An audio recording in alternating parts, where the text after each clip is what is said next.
하시니라. 아멘. 네, 오늘 세 번째 주일 순서대로 신약을 보면서 예수 그리스도에 대하여 오늘 말씀을 전하겠습니다. 우리가 이 바른 믿음이죠, 바른 신앙이라고 했을 때 오늘날 많은 이단과 사이비가 존재를 하죠. 또 기존의 많은 복음주의 교회도 있습니다. 근데 이 바른 이제 믿음, 바른 진리죠, 바른 신앙이 우리에게 들어가게 될 때 일어나는 현상, 그 방향성은 우리 이 가족이죠. 우리 가족을 더 결속시켜주는 그런 효과가 있게 돼요. 제가 어제도 그것이 알고 싶다 해서 신내림을 받은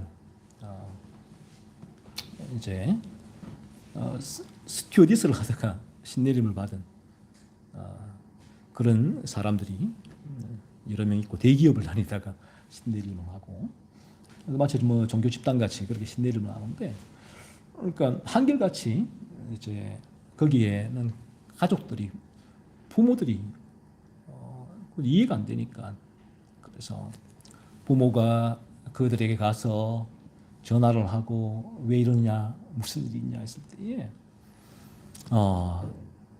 이제 차단이 되죠. 부모하고 계속 차단을 하고 점점 멀어진 부모하고.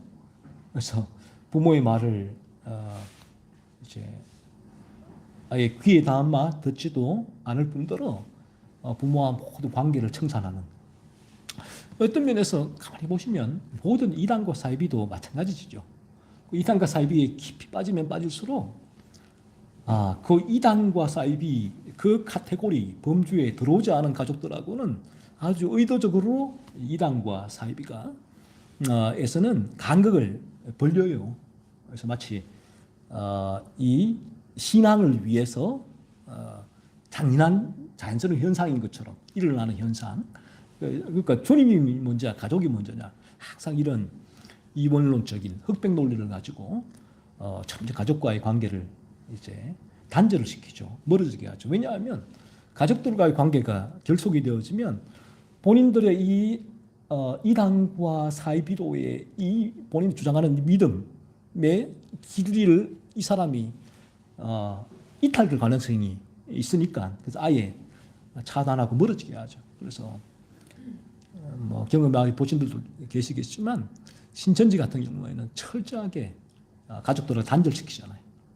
그래서 납치도 하고 아예 시킵니다. 자, 그런데 우리가 참 그리스도 예수를 바르게 믿게 되어지면 어떤 일이 일어나는가 하면 내가 믿는 신앙, 내가 이 신앙을 믿고 가족들이 다른 신앙을 믿더라도 여기에서의 가족들 간의 이 결속, 어떤 뭐 단절, 이 의도적으로 이 진리는 일으키질 않아요. 그래서 이런 말씀이잖아요. 예수를 참 믿으면 가족이 원수가 된다. 이제 그리고 내가 그런 게 다르니까, 그러니까 전혀 다른 방향으로 가는 거니까 서로 간에 이제 그런 이제 일이 일어나지 않는가 하는 말씀, 주님이 하시는 말씀은 이제 그런 말씀이 아니죠. 그 말씀의 의미의 뜻은 가족 간에 뭐 단절이 된다. 내가 가족을 밀어내야 된다. 그 말씀이 아니에요. 이제 그 말씀을 이제 이단과 사이비는 한 말씀을 가지고 와서 그렇게 적용을 시키죠. 우리 교회에서는 이렇게 따르려면 주님 봐, 가족들이 원수라고 했잖아, 따라오면. 그러니까 뭐 시어머니와 자부가 원수가 되고 어머니와 딸이 원수가 되고 봐, 그러니까 너네들은 가족에서 나와라고 얘기를 하죠. 하지만 그 말씀은 그런 의미가 아니죠. 우리 주님이 이 참 믿음이 들어왔을 때 바라보는 방향성이 달라진다. 그 말씀이에요. 한쪽은 탐욕을 향한 방향성이고 한쪽은 거룩을 위한 방향성이니까 방향성이 달라져요. 그래서 가족 안에 한 분이 거듭나지 않으면 이전에는 방향성이 같았잖아요. 그 방향성이 달라지죠. 그러니까 전혀 다른 방향성으로 걸어가게 되니까 주님이 이 말씀을 하시는 거예요. 전혀 다른 삶이 이제 가족들 가운데는 사실은 이루어질 수밖에 없다. 가치관이 다르니까. 얘 자녀는 나 서울대 가야 돼 라고 하는데 부모님은 거듭나면 그거 중요하지 않아. 네 영혼이 거듭나야 돼. 이렇게 되니까. 전혀 다르죠.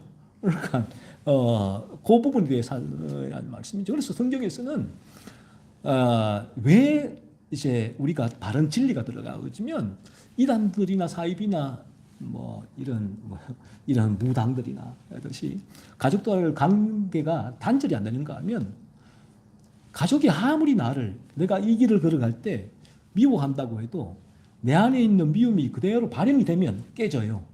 그죠? 당연하겠죠. 내 안에 있는 믿음이 그대로 이 부분이 살아있다면 탐욕 가운데 이 미움이 이 자녀들이 나에게 예를 들면 부모가 나에게 내가 원하지 않은 말을 얘기를 하고 마음에 들지 않은 말을 했을 때 미움이 올라왔을 때에 이 미움이 그대로 살아있다면 관계가 단절이 돼요. 그러니까 이 각종 이단들은 이 미움 속에서 그대로 이 자기들이 주장하는 이 신앙이 이 미움이 그대로 타고 올라온 거예요. 여기 그대로 나가니까 단절이 되는 거예요. 부모하고 단절해. 자녀하고 단절해. 너는 주님을 위해 나가야 돼. 주님이 언제 그렇게 말씀하셨나요? 주님은 미움은 죄라고 했잖아요. 미움을 죽이라고 했는데. 그렇다면 나 안에 부모와 자녀를 향한 그 미움으로 죽어진다면 아무리 이 부모와 자녀가 내 뜻대로 움직이지 않을 때라도 아무 문제가 없어요. 그렇죠? 그러면 결속에 깨질 수가 없어요. 이 부분에 있어서. 설령 부모와 자녀가 거듭나지 않아서 그런 미움을 나에게 쏟아낸다 치더라도 나 입장에서는 그 부분에 있어서 죄 유혹이 올라올 수도 있지만 또 그리스도로 말미암아 그 미움을 죽여나가기에 어떤 그런 가족 안에 이 믿음 때문에 나는 쟤하고 부모님하고 따로 나는 아예 담을 쌓아야 돼 라는 일을 일어나지 않는단 말이에요. 그게 이제 미움 때문에 일어나는 거거든요. 그런데 오늘날에 이 성경을 가지고 그런 방식으로 전하는 곳이 너무나 많아요. 그러니까 이 성경의 진리를 이제 그릇되게 해석한 거죠. 오늘도 제가 그 말씀을 이제 드리려고 해요. 이 설교 가운데. 그래서 우리가 참으로 바른 이 진리가 붙들고 이 진리의 가르침을 받고 이 진리가 내 안에 들어와 있으면 가족 안에는 나가 내 입장에서 나 자신 그 부모 자녀에서는 전혀 다를 수가 있어요. 거듭나지 않았다면. 그렇다면 내 안에 내가 이 진리의 바른 방향성 속에서 가르침 속에서 또 내 안에 거듭남이 존재한다면 나에게는 아무런 문제가 없다. 그런 부분에 있어서 내가 가는 이 길을 따라오지 않으니까 이제 단절이 되고 내가 가는 이 길을 방해하니까 단절이 되고 천만에요. 내 안에 있는 미움 죽여나가는 거죠. 그 성경에서는 십계명에서는 부모를 공경하라라고 했잖아요. 부모를 공경하라. 그런데 그 이 말씀 주님이 하신 말씀 가운데서는 어머니와 딸이 원수가 되고 아버지와 아들이 원수가 되고 신앙 때문에 그럼 부모를 공경하라 이 말고 왜 배치가 돼요? 배치가 돼요. 부모를 공경하라 이 도덕법인데 이 십계명은 전체 율법의 요약이잖아요. 그러면 이 말씀 두 가지가 배치가 되면 안 되잖아요. 그러니까 주님이 하신 이 말씀은 제가 드린 말씀처럼 우리가 이 참 신앙이 들어오게 될 때는 바라보는 방향성이 달라질 뿐이다. 그 말씀을 드리는 거예요. 그래서 우리 모두가 그런 차원에서 바른 진리는 가족을 위한 사랑이 더 끌어오르게 하고 가족을 향한 이 진리의 또 흘러 보냄을 지속적으로 계속 유지하게 한다라는 사실을 좀 기억하시고 우리 안에 그러한 이제 그래서 이제 내가 이 바른 진리가 들어오게 되어지면 내가 걷는 이 진리의 길을 따르지 않는 것이 어떤 단절 그리고 간극의 원인이 되진 않는다라는 부분이에요. 내 안에. 그래서 그 부분들이 바른 가르침이 안 가르치면 그 부분들이 미움 속에서 그 부분들을 이 신앙을 입혀서 바라보게 하기 때문에 그런 단절이 일어나게 되는 거죠. 이제 오늘 제가 성경에 대해서 그 말씀을 드릴 텐데, 오늘 본문 39절에 읽으신 본문에서는 성경이 우리가 어떤 책인가를 알 수가 있는데, 우리가 가지고 있는 성경 66권이에요. 66권 중인데 구약 39권이죠. 구약이 39권은 서기 90년경에 얌리아 공의회에서 정경으로 인정됐고요. 그리고 신약 27권은 4세기 말엽에 또 교회 공의회를 통해 이 정경으로 확정되고 공포되었단 말이에요. 그래서 우리에게 이 신구약 66권이 정경으로 성경으로 지금까지 주어지는 것입니다. 오늘 본문에서 우리 주님께서 이 성경을 언급을 하죠. 말씀을 하시죠. 너희가 성경에서 영생을 얻는 줄 생각하고 성경을 말씀하십니다. 그러면 주님이 말씀하신 성경, 그 당시 예수님 당시에는 이제 예수님으로 말미암아 신약 시대가 시작되는 당시였으니까 신약 성경에 나오지 않았을 때죠. 그러므로 주님께서 성경을이라고 말씀하셨을 때 이 성경은 구약 성경을 말하는 것이에요.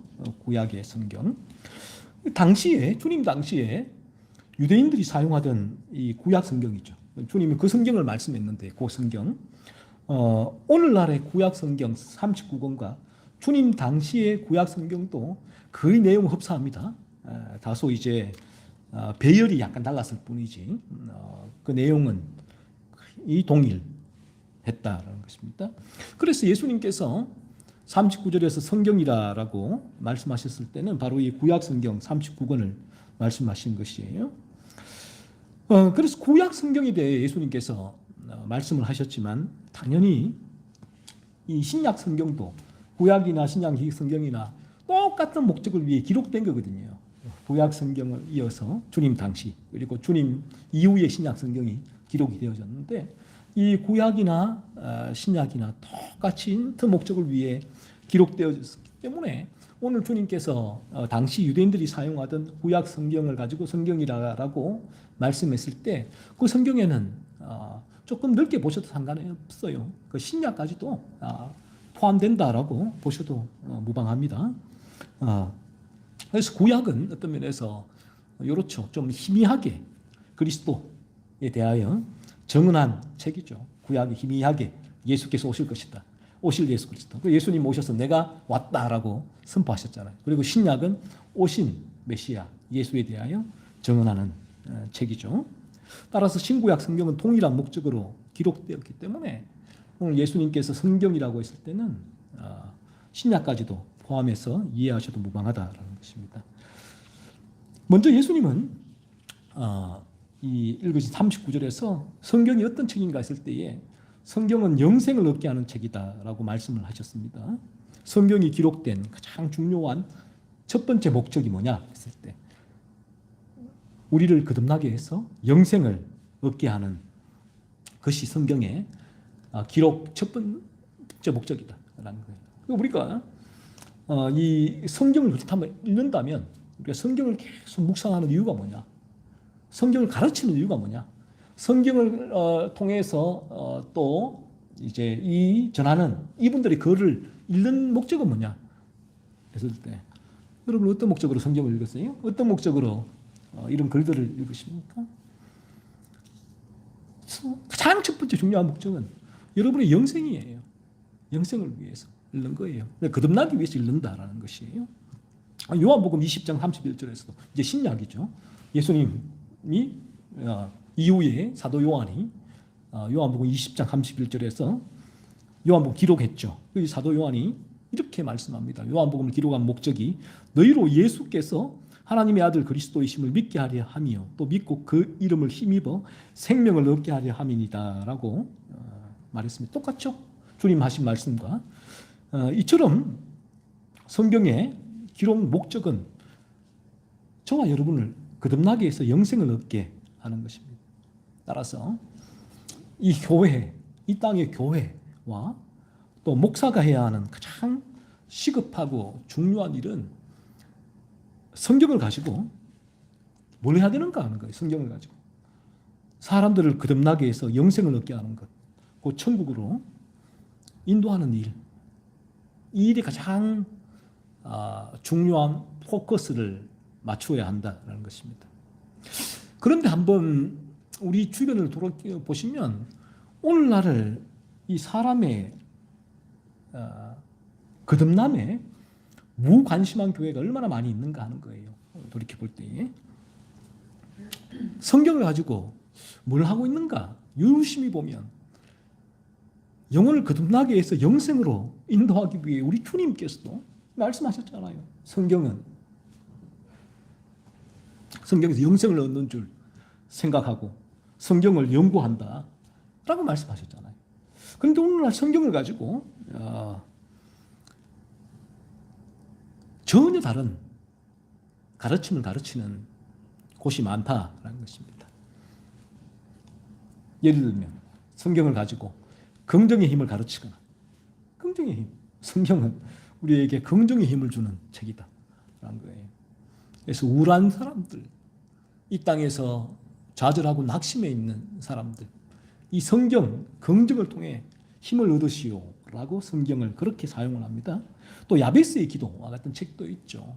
그 책, 그건 읽어보시면 사실은 우리 인간의 탐욕을 채우도록 가르치는 책인데, 인간의 탐욕을 이 성경을 통해서 채우도록 가르친단 말이에요. 다니엘 학습법과 같은 가르침. 다니엘 학습법은 뭐예요? 이 성경을 읽으면 이제 똑똑해진다, 지혜로워진다, 공부 잘한다 라는 거예요. 그래서 좋은 이제 대학을 갈 수 있다라고 가르치죠. 그리고 이 성경을 가지고 부부학교처럼 부부가 워낙 사이가 안 좋으니까 어떻게 사이좋게 지내는 법을 가르친다. 또 성경을 가지고 시한부 종말론자, 시한부 딱 시기가 정해져 있는 종말론을 가르치거나 신사도 운동가들과 같이 은사가 중심이 되어서 가르치는 그런 교회, 그런 설교자가 얼마나 많이 있는가 하는 거예요. 그러니까 이들은 다 사실은 이 성경의 가르침에서 벗어나 있는 거죠. 참 아이러니하죠. 이게 참 아이러니한 일이에요. 성경을 똑같은 성경을 가지고 읽고 묵상하고 가르치는데 성경의 가르침을 벗어날 수 있다. 그것이 아이러니하다는 것입니다. 그래서 우리가 성경의 가르침대로 한다면 우리는 오직 다른 거 다 필요 없다. 다른 거 오직 한 영혼의 거듭남을 위해서 초점을 맞추어야 하고 그 영혼이 거듭나서 천국에 들어갈 수 있도록 가르쳐야 한다라는 것입니다. 마틴 로이드 존스 목사님도 성경은 인간을 거듭나게 하는 능력을 지닌 하나님의 말씀이라고 말을 했습니다. 그래서 성경은 이러한 목적으로 하나님께서 이 사람들을 사용하셔서 기록하신 책 아니에요. 사람들을 마태, 마가, 누가 각 선지자들을 부르셔서 그들에게 영감을 주셔서 하나님께서 이 기록하신 책이 성경이다. 이러한 목적으로 말이죠. 하나님께서 인간들을 구원하시기 위하여 주신 책이 성경이에요. 성경. 성경은 뭐 베스트셀러처럼 소설처럼 뭐 과학처럼 그렇게 읽는 게 아니고, 그러니까 성경을 가지고 뭐 이 창조론을 밝힌다, 창조과학회나 사실은 그런 부분도 성경의 가르침에서 이제 벗어나 있는 부분이다라는 부분이에요. 그래서 우리는 성경을 펼 때 오직 이 목적으로 성경을 펼쳐야 돼. 내 영혼의 거듭남, 우리 가족들의 거듭남, 우리 지체들의 거듭남 란 말이에요. 성경을 통해서 신학 지식이죠. 또 많은 지식을 함양하거나 또 세상에서 성공하거나 번영하거나 하는 목적이 아니에요. 오직 겸허하게 성경을 통하여 거듭남에 이르도록, 그리고 잠시 후에 저와 여러분은 제가 예언가는 아니지만 예언을 할 수가 있는데 잠시 후에 저희는 이 세상에 더 이상 존재하지를 않아요.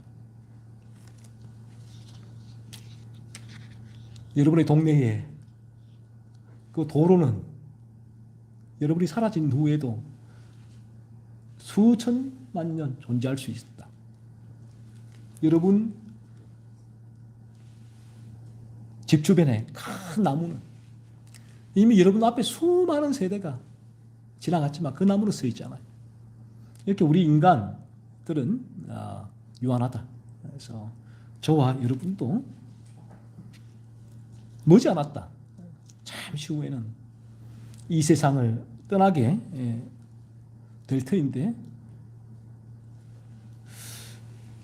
그때 이제 하나님께서 저희에게 은혜를 주신다면, 이 시간도 이게 하나님의 은혜예요. 은혜를 주신다면 두려움이 임하겠죠. 두려움이 임하겠죠. 정말 그때 성경 말씀대로 천국과 지옥이 존재한다면 이걸 어떻게 하나 하는 두려움을 하나님께서 저와 여러분에게 주실 거예요. 그래서 그렇지 않다면 한 길로 듣고 한 길로 흘러갈 수밖에 없겠죠. 진리는 그런 거예요. 진리는 하나님의 은혜가 필요하고 성령의 역사가 그래서 필요하다. 성령께서 우리의 마음문을 여셔야 한다는 거죠.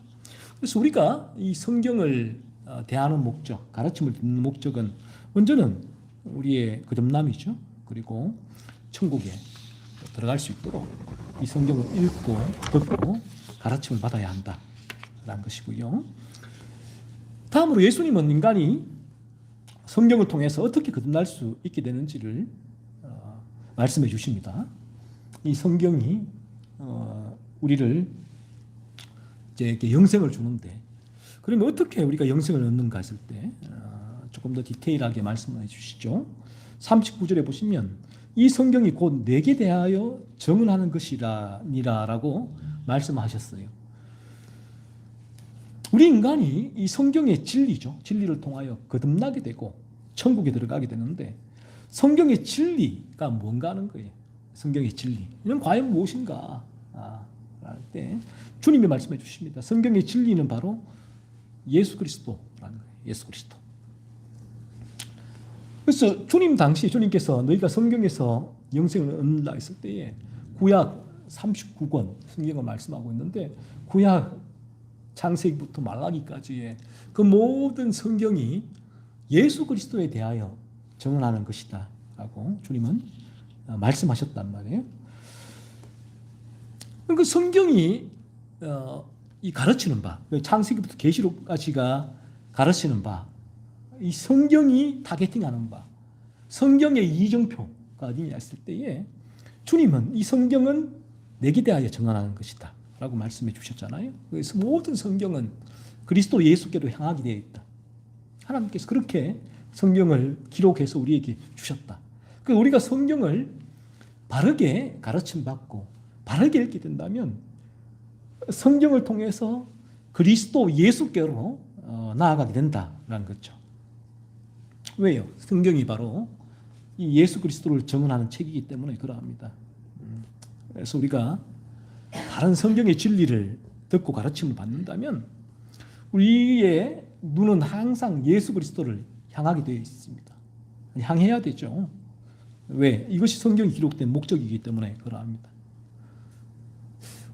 그러므로 만약에 우리의 눈을 예수 그리스도 이외에 다른 곳으로 향하게 하는 성경의 가르침이 있다면 그것은 명백하게 잘못된 가르침이다. 빨리 그 가르침에서 벗어나야 된다.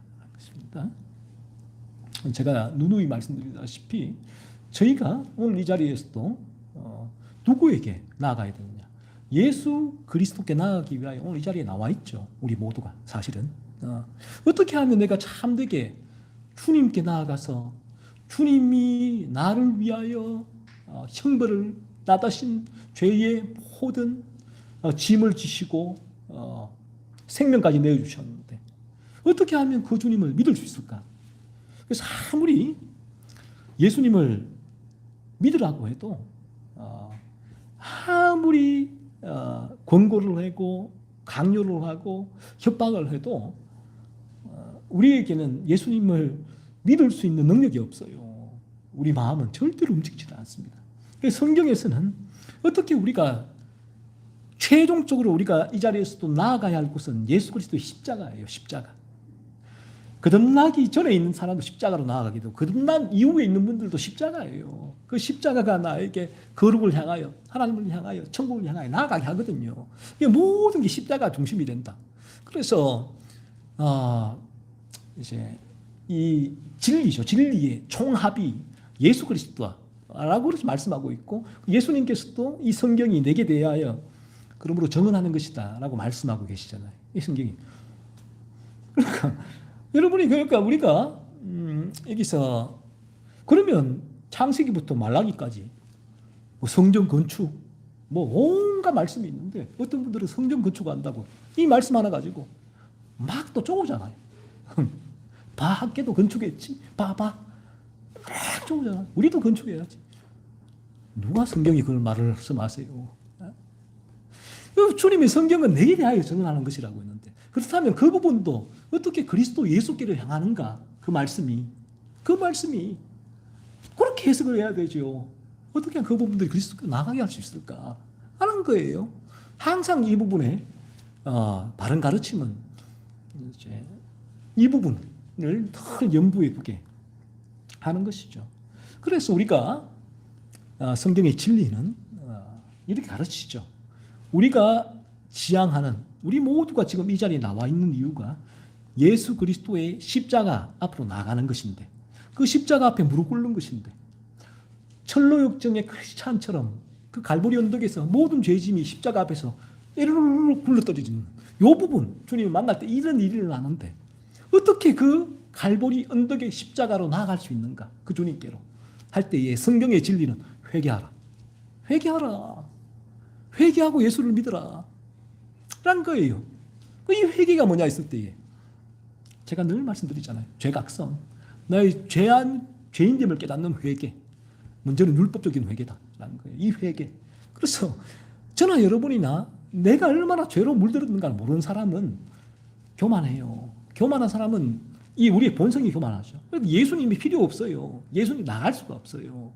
내가 죄로 물들어 있다, 나라는 존재가, 야, 참 내가 얼마나 죄로 물들어 있는가를 아는 사람만이 예수님께 나갈 수 있는 티켓을 주님이 주십니다. 수고하고 무거운 짐 자들은 다 내게로 나오라, 내가 너희를 쉬게 하리라. 그 수고하고 무거운 짐. 그래서 우리가 끊임없이 죄에 대하여 가르치는 거예요. 나의 죄악된 본성을 드러내기 위해 보여주는 거예요. 죄는요, 사탄은요, 저거 듣지 마, 너 그 정도면 괜찮아, 전부 말도 안 되는 소리를 해. 계속 귀를 막죠. 귀를 막게 하고 세상의 소리를 듣게 하죠. 세상의 소리를. 근데 진리는 자연인의 본성을 거스러요. 기분 나쁘게 하죠. 왜요? 내가 세상적으로 볼 때에 이 정도면 괜찮은데, 이런 자기의가 이 죄악된 본성을 가진 데 남아있거든요. 근데 진리는 그 0.0001%의 자기의도 있어서는 예수의 필요성을 느낄 수가 없다. 그걸 무너뜨리려고 하거든. 그게 어떻게 무너지느냐? 나의 죄를 볼 때에, 내가 얼마나 죄로 물들었나 볼 때에 0.00001% 남아있는 내 의가 무너진다고요. 그럴 때 인간은 좌절하죠. 절망하죠. 낙담하죠. 야, 나라는 존재는 지옥 갈 수밖에 없어. 어떻게 해야 됩니까? What shall I do? 형제들아, 우리가 어찌 알고. 그래서 예수 그리스도를 붙드는 거예요, 여러분. 붙드는 거예요. 거듭난 이후에도 내가 나를 알잖아요. 내 안에 죄가 계속 일어나니까. 야, 이거 내가 거듭난 이후에 나 될 줄 알았는데, 거듭난 이후에 내가 좀 노력하면 오웬이 죄죽이기처럼 말씀해 주잖아요. 그대로 훈련하면 될 줄 알았는데, 오웬도 그런 오해를 없애기 위하여 먼저 성령의 역사다. 거듭난 사람에서 성령의 역사를 전제하고 그 죄를 죽이는 디테일한 방법론을 제시하는 거예요. 무슨 말이냐? 예수 그리스도가 도움이 없이는, 포도나무의 영양분이 공급되지 않고는 너는 그 디테일한 오웬이 제시하는 방법론을 따라갈 수가 없어. 이 말을 오웬도 한 거예요, 사실은. 그 속에서 오웬의 디테일한 죄를 죽이는 그 방안을 내가 팁을 얻어야 된다라는 것이죠. 이거 없이 내가 하려고 하면 계속 무너지고 좌절할 수밖에 없다. 그러니까 거듭난 이후에라도 포도나무이신 그리스도 나갈 수밖에 없죠. 이게 우리 인간이다. 그래서 우리가 이 시간도 한 달에 2주를 죄에 대해 할애하는 이유가 여기에 있다. 지금은 예수 그리스도죠. 셋째 주에는. 예수님께 어떻게 나아갈 수 있는가? 저와 여러분의 죄악된 본성, 이거. 그런데 이게 참 이게 얼마나 힘든가 하면 하나님의 은혜로 성령의 역사가 없이는 이게 깨달아지지 않으니까. 그 죄인들을 깨달아라, 깨달아라. 죄를 살펴라고 하는데 이게 마치 소기의 경읽기. 이게 되지 않을 때는 너무너무 이제 이 지성적 머리 위에 놓으니까 또 저 말을 하네, 또 저 말을 하네. 제가 말씀드리지만 하나님 성령이 버튼을 누르면 놀라워요. 너무너무 쉬워요. 확 제가 깨달아지니까. 그때 머리로 놀든 머리로 장난치든 죄 가지고 그래 나는 죄를 이렇게 디테일하게 다 볼 수가 있지. 신구약에 죄를 이렇게 나는 얘기할 수도 있지. 내 것도 볼 수는 있지. 이런 사람이 이거 머리로 노는 거거든요. 죄를 가지고 논다고요. 그러니까 이 죄에 대한 설교가 들으면 들을수록 매주 귀찮죠. 왜? 내가 이제 나는 머리로 아니까. 아우 저 설교 또 하네. 귀를 막아버려. 그러나 성령이 역사할 때는, 해서 내가 죄가 깨달았을 때는 너무너무 쉬워요. 이게 어려운 게 아니에요. 너무너무 쉬운데 그 죄가 깨달아지게 되는 그 지점부터는 이제는 진짜 죄가 바늘처럼 그 사람이 찌르게 된다. 근데 머리로 놀았죠. 머리로 놀 때는 죄가 찔리지 않으니까 아무 문제가 없어요. 내가 실제 죄가 일어나도 no problem. 뭐 문제가 돼?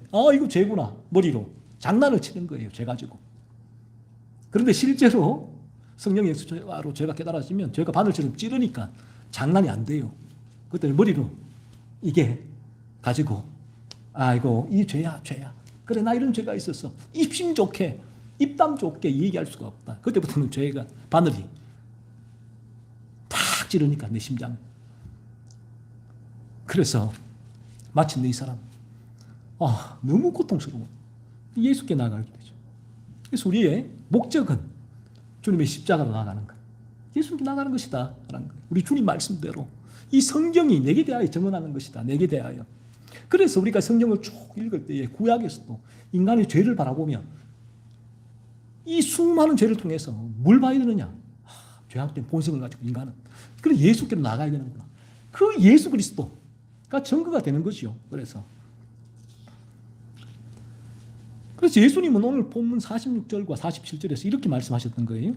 모세를 믿었더라면 또 나를 믿었으리니 이는 그가 내게 대하여 기록하였습니다. 그러나 그의 글도 믿지 아니하거든 어찌 내 말을 믿겠느냐 하십니다. 모세가 기록한 책이 무엇입니까? 모세 오경이잖아요. 창세기, 출애굽기, 레위기, 민수기, 신명기. 이 모세 오경인데 이 모세 오경이 바로 주님은 내게 대하여 기록한 책이다. 예수 그리스도에 대하여. 창세기부터 민수기까지.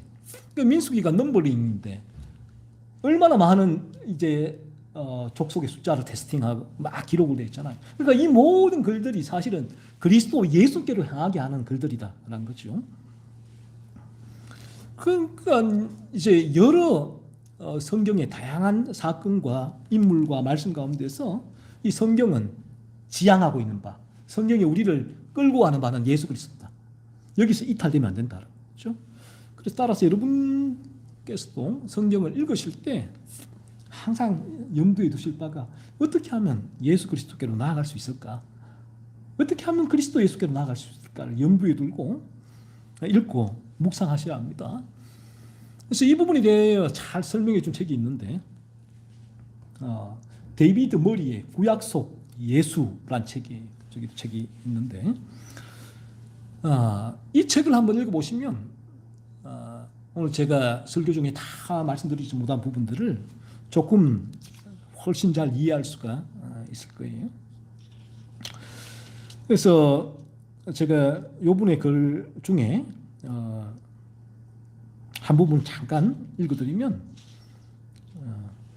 이렇게 얘기를 합니다. 나는 그런 예언들이 어디에 기록되어 있는지 궁금했다. 그러니까 구약의 그리스도에 대한 예언들이죠. 외인 그릇된 교수의 대답은 나를 또 다른 차원으로 이끌었다. 그런 예언의 사례를 찾으려고 한다면 사실 구약 성경 전체를 살펴봐야 할 것이다. 왜냐하면 신약 성경의 저자들은 이 딱은 선지자들의 글이라는 말로 구약 성경 전체를 가리키기 때문이다.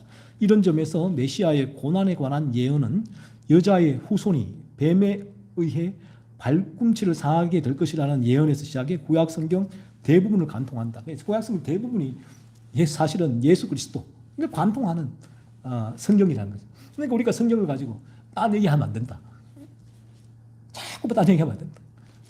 그런데 성경을 가지고 어떻게 하면 내가 나를 구원하시는 그리스도, 나를 죄로 건지시는 나갈 수 있을까? 이 부분에 집중을 해야 돼. 성경을 가지고 저 상담 얘기하고 자기 딴 얘기하고 오늘날 우리 주변에 활기치고 있는 이단들을 보세요. 똑같은 성경을 가지고 있잖아요. 66권을 가지고 주님이 이 성경은 내게 대하여 정언한 것이다.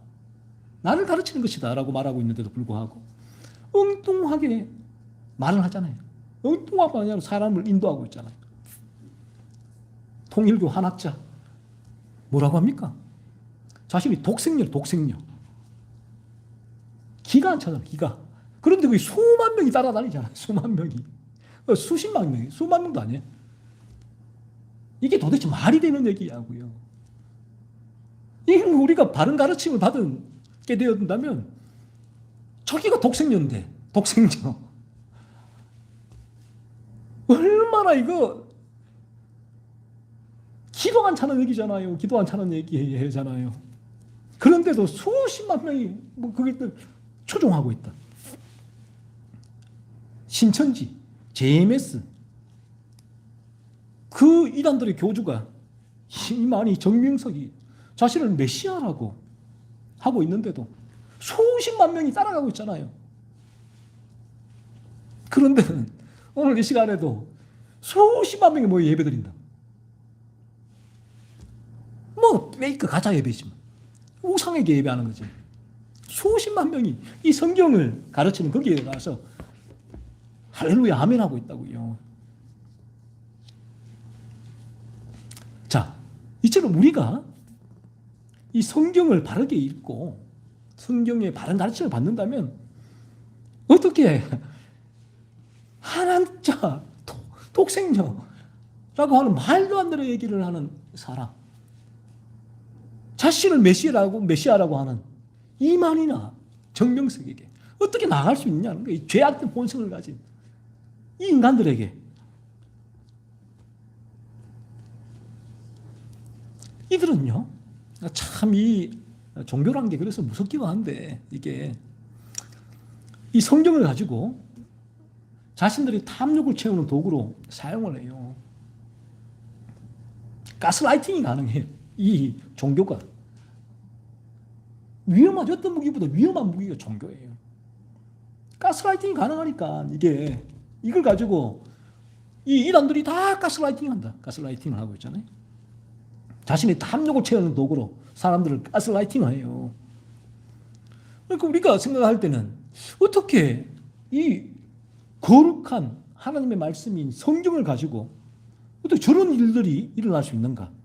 어떻게 저게 가능한가? 라는 것이죠. 어떻게 이 거룩한 성경이 그 인간의 탐욕을 채우는 도구로 사용될 수 있는가? 거룩한 성경이 하나님 말씀이 여러분 마태복음의 4장에 마귀를 보세요. 마귀가 40일 금시간 예수님에게 와서 예수님을 유혹할 때 뭘 가지고 유혹했는지 아세요? 구약 성경. 마귀가 구약 성경을 인용했다고요. 마귀도 자신의 탐욕을 채우기 위해 성경 구절을 인용했습니다. 예수님을 시험했어요. 오늘날 이 성경을 가지고 그런 식으로 자신의 탐욕을 채우는 사람들이 너무나 많다라는 것이고요. 그래서 우리는 바른 가르침을 받는 것이 너무나 중요해요. 성경을 통해서 바른 가르침을 받는 것, 바른 진리를 가르치는 사람을 만나는 것이 너무나 중요하다. 어거스틴이 그런 이단들에 방황하다가 암브로시우스라는 감독을 만났잖아요. 바른 진리를 들으면서 어거스틴이 거듭나게 되고 오늘날 우리에게 이 진리를, 성경의 진리를 바르게 전해 주었잖아요. 그래서 청교도들의 글을 읽어라, 개혁주의자들 글을 읽으라 하는 이유가 여기에 있는 것입니다. 왜요? 이들이 이러한 성경이 가르치는 바른 방향성을 잡아주니까 그래요. 그래서 이러한 바른 진리를 가르치는 곳에서 가르침을 받고 이들의 글을 읽게 될 때에는 우리는 성경이 그대로 성경이 가르치는 그 방향으로 나아갈 수가 있게 되죠. 그 목적지에 예수 그리스도가 계세요.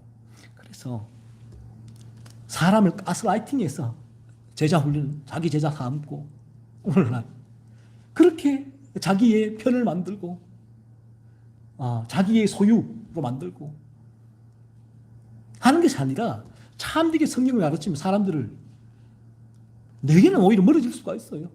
하지만 그리스도 예수께로 나아가게 해요. 예수께로 나아가야 한다.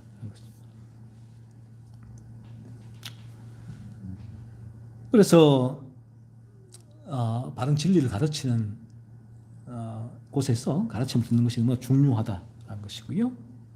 그런데 제가 앞서 말씀드린 자신의 탐욕을 채우기 위한 목적으로 성경을 이용하는 사람들의 이 글을 읽거나 가르침을 받게 되면 어떤 일이 일어나는가 하면 여러분이 그거를 읽게 되어지면 그 방향으로 가게 돼요. 그 방향으로. 그 사람들이 가르치는 방향으로 가게 돼요. 이 성경을 가지고 성경이 그렇게 이용이 되니까 그거 따라가다 보면 그 목적지에 누가 있는가? 이만희가 있다. 목적지 예수가 아니에요. 이만희 인간 자기가 거기 있는 거예요. 정명석이가 있어요. 한학자가 있어요. 거기에 목적지. 탐욕이 있어요. 긍정의 힘이 있어요. 성공과 부와 명예와 건강이 그 목적지에 떡하니 우상처럼 앉아 있어요. 나를 섬겨라. 라는 거죠.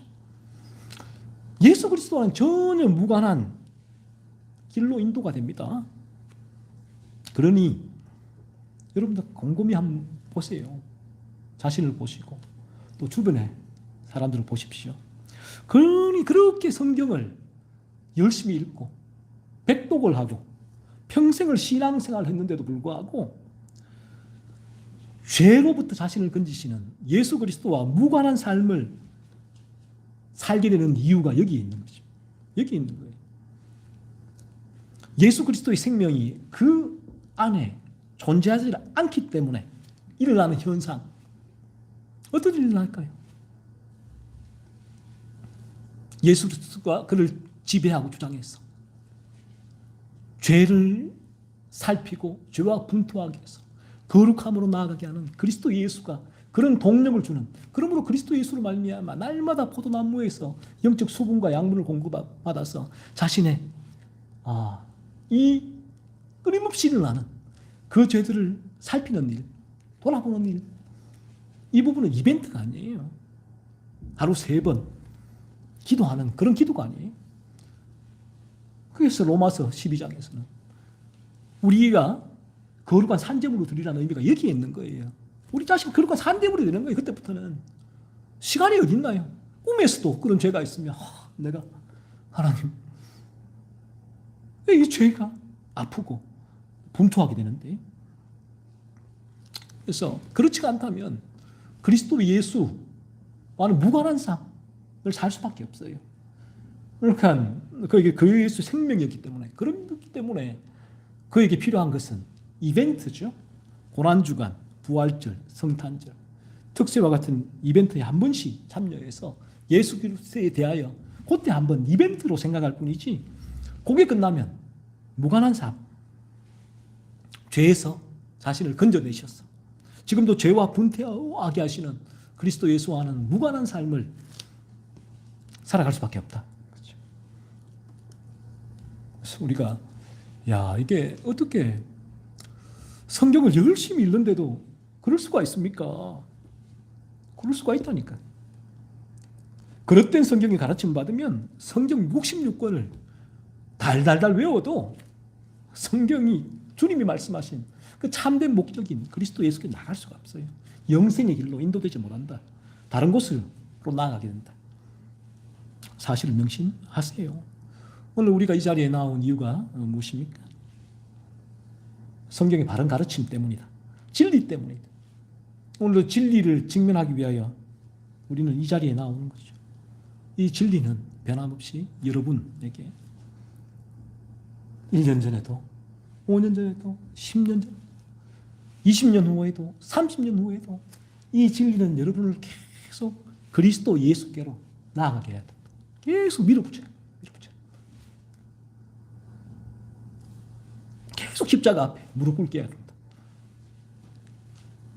그래서 거듭나지 않은 분들은 자신의 죄로 하나님 은혜를 주셔서 나의 죄악된 본성을 발견할 수 있기를 소원합니다. 깨달을 수 있기를 소원해요. 지난 한 주간도 하나님과 무관한 하나님을 의식하지 않고 내 마음대로 내가 주인이 되어 살아오는 삶, 죄란 죄. 그 삶에서 무엇이 일어납니까? 탐욕이죠. 이 땅에서 여러분 그렇게 미친 듯이 살아서 100억을 모은들 그 무슨 의미가 있겠어요? 잠깐 이게 우리 생명이고 끝난다면 무슨 의미가 있냐고. 그 자체가 그렇게 내가 악착같이 탐욕스럽게 미워하며 거짓말하며 사기치며 딴 사람을 짓밟고 박박박 긁어모은 그 모든 것들이 어리석은 자여. 주님의 말씀, 이 말씀이잖아요. 이거 모르면 어리석은 자예요. 오늘 이 시간 하나님이 그러한 은혜를 저와 여러분에게 주시기를 소원해요. 이 세상의 것은 헛되다라는 이 아웅다웅 사는 것이 아무 의미가 없구나 이거. 나 이 세상 살기 싫어라는 마음을 주시기를 소원해요. 그런데 왜 살아가야 되느냐? 거룩이기 때문에 최선을 다해 살아가는 거예요. 그러니까 내 소망은 여기에 있지 않다. 내 소망은 남편과 아내와 자녀와 돈, 이 땅에 집, 자가용에 있지 않아요. 그거 있잖아요. 내 소망은. 내 소망은 하늘에 있다. 하늘 소망 있다. 오늘 제가 옥타비우스 윈슬로우의 글을 하나 본 적이 올렸는데 짧은 글을. 옥타비우스 윈슬로우가 또 그 말씀을 주시잖아요. 제게. 오늘 전철 안에서 그걸 읽고 올렸는데 하늘의 소망을 가지고 기뻐하지 않는 그리스도인이 많다. 하늘의 소망을 가지고 기뻐해라. 저 천국의 소망을 가지고 기뻐하라. 그리스도인들이야. 라고 말씀하고 있습니다. 저는 바로 우리가 여러분들이 그러한 하늘의 소망을 바라고 그 기쁨이 충만해지기를 소원해요. 그럴 때 이 땅의 것들에 소망을 두게 된다면 여기에 아웅다웅 미친 듯이 이것들이 우상이 되어서 여기에 함몰돼 갖고 살아가는 거예요. 탐욕스럽게 미워하고 분노하고 하나님과 무관하게 이게 내 우상이 돼요. 막 살아가는 거예요. 그 삶이죠. 하지만 하나님의 은혜가 주어질 때 요거를 객관적으로 바라보게 될 때 죄구나. 내가 죄라서 이런 진흙탕 속에 살아가고 있다. 이제 내게는 다른 목적, 하나님의 저 영원한 하늘의 소망이 나에게 삶의 목적이 돼요. 그 영원한 소망이 이 땅 가운데서 그러면 너 죽어라가 아니에요. 그러면 너 소망이 없으니까 헛되니까 거기서 그냥 죽어가 아니에요.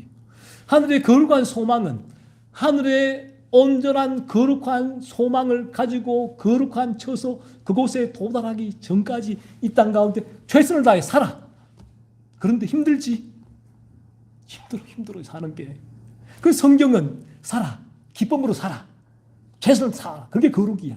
라고 말하는. 그래서 우리는 오늘도 이 땅에 내 소망을 있기 때문에 이게 내 소망이기 때문에 살아가는 게 아니에요. 아웅다웅 세상 사람들처럼 미친 듯이 딴 사람하고 분투하고 짓밟고 내 걸 얻기 위해서 제로섬 게임처럼 내가 이만큼 더 얻기 위해서 살아가는 삶이 아니에요. 우리의 삶은 끝나게 될 때는 우리의 삶은 여기에 관심이 없다. 별 관심이 없다. 하늘 소망. 하지만 하늘 소망에서 우리의 소망, 우리 주신 하나님의 거룩의 명령은 이 땅 가운데 최선을 다해 살아. 그것이 거룩이야. 그것이 나에게 영광이 돼. 그래서 오늘도 우리는 남편으로, 아내로, 부모로, 자녀로, 직장에서 내게 주어진 위치에서 내가 이 땅에 소망이 있기 때문에 아니에요. 거룩 때문에 최선을 다해 내 위치를 살아가는 거예요. 그러니까 내가 좀 기분이 나빠도 예전 같았으면 맞지 않았을 때는 나 안 해. 나 안 해, 안 해. 안 해, 안 해. 왜 이 땅에 소망이 있는데. 타격이 오니까. 하지만 이제는 거룩이 어떠한 상황 가운데서도 아내가 최선을 다해서 내게 주어진 일을 감당하는 거예요. 흔들림 없이 그 길을 걸어가게 되는 거죠. 그러다가 우리 천국에서 다 제외할 수 있기를 간절히 소원합니다. 기도하겠습니다. 하나님 아버지,